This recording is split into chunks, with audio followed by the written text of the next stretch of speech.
This is Made for More Living with Johnny Jennings, powered by eXp Realty. Online at madeformoreliving.com. Are robots going to take over the world? That's the question we are asking today, specifically in reference to artificial intelligence. And the guy to answer it is Phil Stringer. Hello, Phil. What's going on? So happy to be here. Awesome, man. Well, hey, so I guess we were talking about, is it NVIDIA? Yeah. The number one, most valued company in the world. Crazy. They just passed Apple and Microsoft this last week. How long have they been in business about? Like you said, they got started in the 80s or? Yeah, late 80s, early 90s. Wow. Yeah. Okay. So, but they overtook Apple and overtook Microsoft. And why is that, Phil? Well, I mean, you think about it. Anytime there's a gold rush and you're digging for gold, the people who sell the shovels are going to make the money. Yeah. And so they're selling the AI chips. Apple's buying from them. Microsoft's buying from them. Amazon's buying. OpenAI, everyone's buying from them. And so their stock is insane right now. Absolutely insane. Did you invest with them at any point? You know what? I wish you wouldn't have asked me that, because now I totally wish that I would have.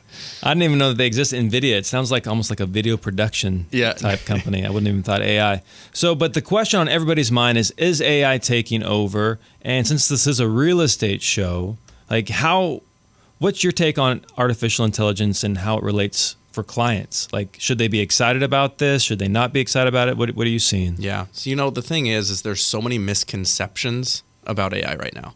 A lot of people are either afraid of it because of Terminator. Yep. They don't understand it, so they're confused.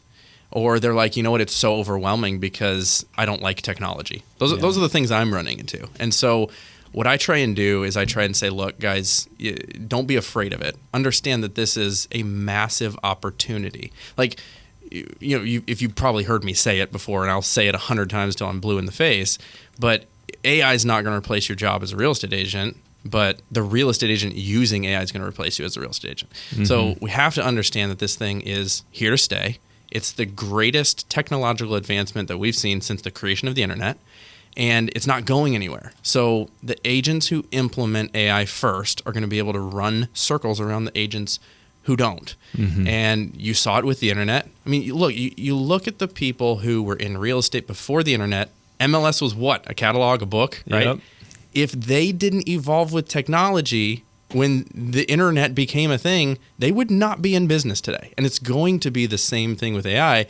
The AI-powered agent will replace the standard agent. It's just a matter of time. So what about the consumers, though? So I know the agents, we kind of have a good feel for them, but What about the consumer? Are they excited about these changes? Are they nervous? Are they embracing it? What is your take? The consumers want their agents to be using AI because they know that other people are, and they want to be competitive with their marketing. Got it. And so a lot of clients are looking for agents who are AI powered, mm-hmm. right? Because they know that that's the future. They know that other agents are going to be able to run circles around those agents. And so if you're a client, you want your home to be marketed the best way possible, right? Absolutely, yeah. And the best way possible right now is being the most efficient with your time, and that's using tools to be efficient like AI. Yeah, I heard you say something the other day when you were speaking. What was the one with the most leverage wins? Was that you that said that? Yeah, the real estate agent or even the business owner with the most leverage wins. And so when you look at it, anytime you can increase your output while maintaining or decreasing your input, you create leverage. Mm-hmm. If I can increase the amount of stuff that I can get done while maintaining or even reducing the time taken to get that stuff done, that's what leverage is. And the business owner with the most leverage, the real estate agent with the most leverage will always win because they'll be able to do more with less. And right now, NVIDIA has the most leverage, right? Yeah, exactly. Because they're the only game in town, essentially. Exactly, 100%. And so if I was a person looking to buy a home or sell a home, what type of AI questions should I be asking my agent to make sure that they're up to speed with the times? Yeah, I mean, if you're looking to buy or sell your home, you should make sure that you're being represented by an agent who's going to use AI to market your property. Why would you not want as much exposure as possible if you're going to sell your home, mm-hmm. right? If you're a seller, you might want to have AI strategies on what is, based on AI data, what is the client that is most likely to purchase my home? What's the buyer persona that is most likely to purchase my home? Okay, now that you know generally from data who is going to buy my home, market to those people. Exactly. Or create a listing description that speaks to those people. Exactly. If your buyer persona that's going to buy this specific house is Jennifer, who's 35 years old with 2 kids, and she makes $100,000 a year. And here's her psychographics, here's her demographics, here's the pain points that she could face in purchasing my home. If you get that information, which is easily done with AI, now you can market to Jessica. And you can market in a way that Jessica is going to feel valued. And it's, targeted marketing, essentially. Exactly. So what you have all these different, because there's so many different companies out there offer so many different products. What type of a product would you use for that type of marketing campaign? Easy. For that specific use case, it's just a large language model like ChatGPT. Okay. So you can literally go in. I've written a prompt to make it easy for people to copy and paste, but you can go in and you can just say, hey, create me a buyer persona for a home in this price point in this market. And list out demographics, psychographics, list out pain points that they could face in purchasing the home. It's going to give you a full buyer persona. Yep. And I'm actually working on, I haven't ever told anyone this, so this is exclusive, but I'm working on a product that uses AI to gather data on who buys certain homes in what markets and what price points, so that listing agents can have accurate data of who is most likely to purchase that specific home that they're listing. They can go to that listing appointment and they can say, hey, we know your buyer, and this is who we're going to market to. It's killer. Wow. That's awesome. That's incredible. And so for those of us who aren't familiar with AI and all that, what do you mean when you said you would create a prompt? Yeah. So in ChatGPT is what's called a large language model. So if you ever hear of LLM, they're referring to a tool like ChatGPT, or you might have heard of Gemini, right? Or is that Google? Yes. Yeah. And then you've got Claude. So you have these different competitors that are all similar. It's like a chatbot that you talk back and forth. It's a conversational response. So when people ask me, hey, what is ChatGPT? And they have no idea, the easiest way that I can explain it to them now is it's everything that Google wished that it was in a search engine. Well, they're trying with Gemini. They're trying. Yeah. But when you Google something, you get a static list of results with an article that could potentially answer your question, right? Yeah. They think that might answer. They think it might answer. Yeah. So you have to click the link. You have to read the article. If it doesn't, you go back to the list and you go to the next one. Yep. With a large language model, it's a conversational response. So it goes back and forth with you to where it's going to answer your question, and then it references everything that you've been talking about in that conversation to give you an answer. So the easiest way to understand how this works is if I were to Google who won the Super Bowl in 1995, it's going to tell me the Dallas Cowboys won, right? I'm a Dallas Cowboys fan, so of course I'm going to pick the year 1995.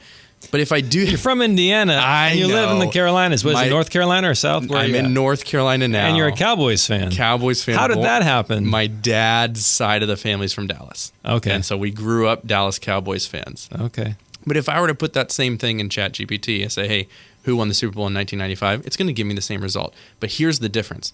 If I were then to go to Google and just type in who was the quarterback and I hit enter, it's not going to have any reference to what I was talking about before. So it's going to be like, well, here's a list of the current NFL quarterbacks. Yeah.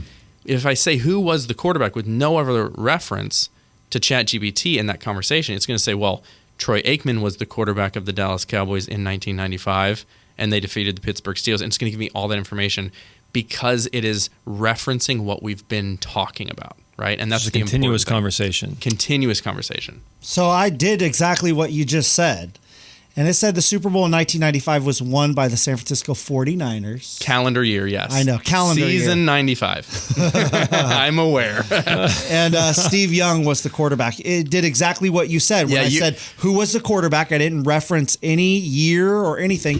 It just kind of continued, like you said, the conversation. And so it knew what I was talking about. Yep. Crazy. So back to real estate. A real estate agent should be using that prompt to create...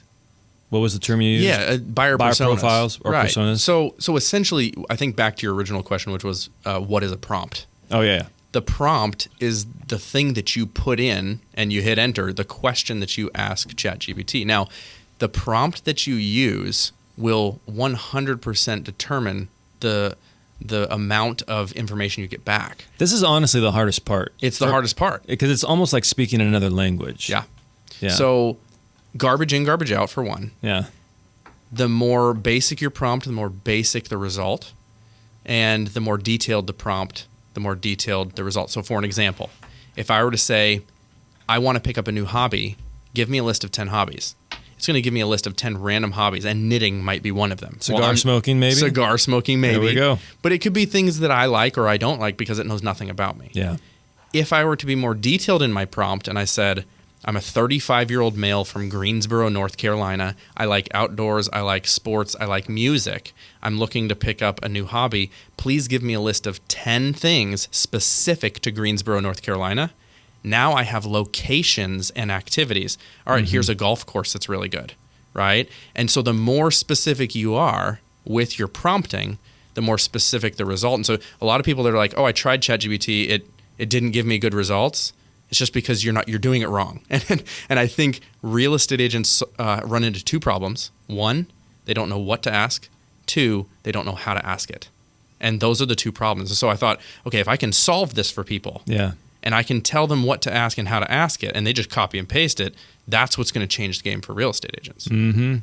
And so if they want to reach out, or if real estate agents wanting to learn more about how you help them with this, what's the best way for them to reach out to you? Website, philstringer.com, Phil, just one L, Stringer, Stringer.com. Also, Instagram is probably the best way to communicate with me via DM.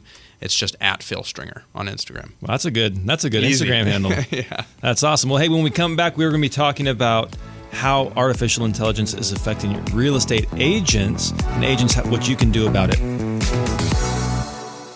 Okay, Matt, so I have some friends who are in the middle of buying a new house, and we were talking about it over the weekend. They had so many questions to ask, and apparently their realtor didn't have the best answers, and they were kind of wondering. And I was just thinking to myself, like, that's what happens when you use a friend. Exactly, right? I was like, you need to talk to Johnny Jennings because he is the smartest realtor I know. He sells houses all the time. He'd be able to answer all of those questions. Yeah, absolutely. Not only that, they sell homes 27% faster than everyone else, and on average, 3% higher. So reach out to Johnny Jennings and the Tom Daves team with Made for More Realty. Find out what kind of offers you would get on your home or how much you could get if you wanted a cash offer today, no matter what kind of condition your home is in. In fact, they guarantee to sell your home at a price and a timeline you agree to, or they'll buy it themselves. There's a reason why they have so many 5-star Google reviews. So get more for your home. Reach out to Johnny Jennings and the Tom Daves team with Made for More Realty, brokered by EXP. Just Google Made for More Realty today.